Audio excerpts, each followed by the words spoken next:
Kia ora, Markie here. Kind of from the midst of an ancient oak tree.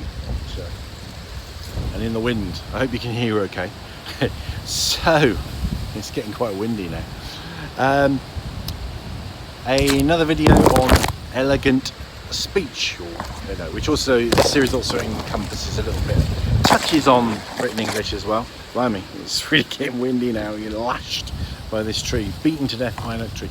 So, this is a series where I often point out common errors, which if you avoid them, you will improve the accuracy and elegance of your speech tenfold, 100-fold, maybe more.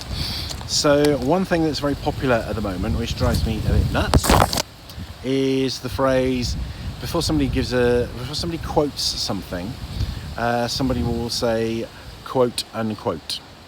Okay, I'll get into why that's wrong in a second. But not only is it wrong, but it also kind of, people often say it when they're not quoting. So they'll use it when they're talking about something, a common phrase, let's say. So what people used to say,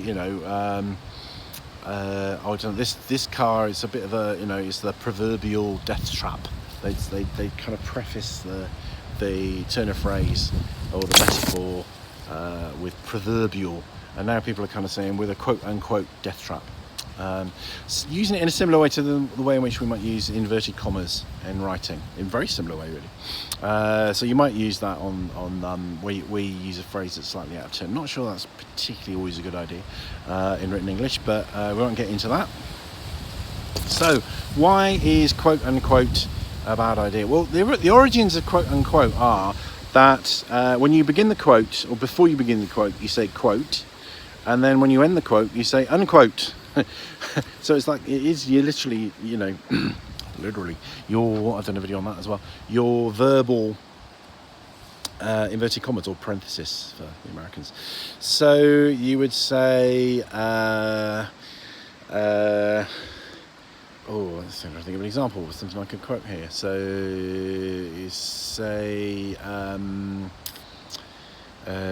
Shakespeare, in Hamlet, and quote, to be or not to be, that is the question, whether it is nobler in the mind to withstand the slings and outrageous fortune. I can't remember the play, but and then when you finish quoting, you say unquote. Brilliant, works a treat. So what people say is, quote unquote, and then they'll give the Shakespeare thing. They've kind of, it's like putting two inverted commas back to back. So really simple error.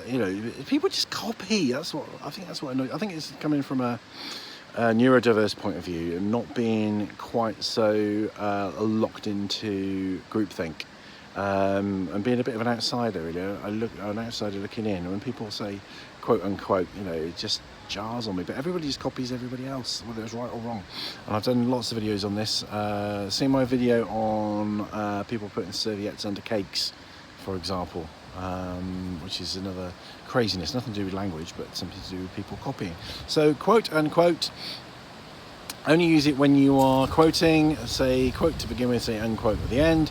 Don't just say quote unquote, because it's meaningless. Rangimarie.